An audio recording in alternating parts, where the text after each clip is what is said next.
నా లైఫ్ అనేదే ఇంద్ర సినిమా అంటే అతిశయోక్తి కాదు. ఎందుకంటే ఉదాహరణకి కాలం మారిపోతుంటుంది, తరాలు మారిపోతాయి, కానీ ఈ ఒక్కరో మాత్రమే కాలానికి ఎదురీది తరాలని అధిగమించి తరాలను దాటి శాశ్వతంగా నిలిచి పోరాడతారు.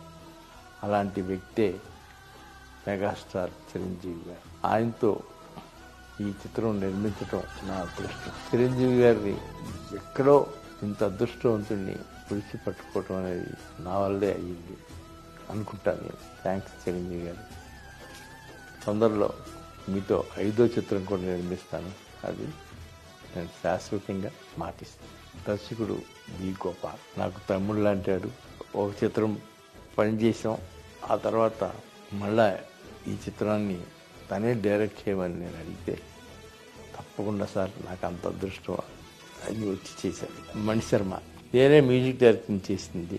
అది దాదాపు 16 సినిమాలు నాన్ స్టాప్గా మ్యూజిక్ చేశాడు. ఒక దాని మించి ఒకటి చేశాడు. అతను కూడా మరవలేను. ఏంటో నాకు అసలు ఇవాళే తెల్లవారిందా ఏంటి, పోస్టర్స్ గెస్టర్స్ అంతా హడావిడి, ఎక్కడికెక్కడ రికార్డులు వస్తాయి అంటున్నారు. చాలా సంతోషంగా ఉంది. నిజంగా ఇది గొప్ప అవకాశం నిర్మాత. ఇప్పుడు సినిమా చూసేవాళ్ళంతా యంగర్ జనరేషన్ ఇప్పుడు చూసి ఆశ్చర్యపోతారు.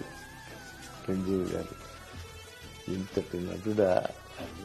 చిరంజీవి గారికి ఈ సందర్భంగా మీ జన్మదిన శుభాకాంక్షలు తెలియజేసుకుంటూ మీ అశ్విని.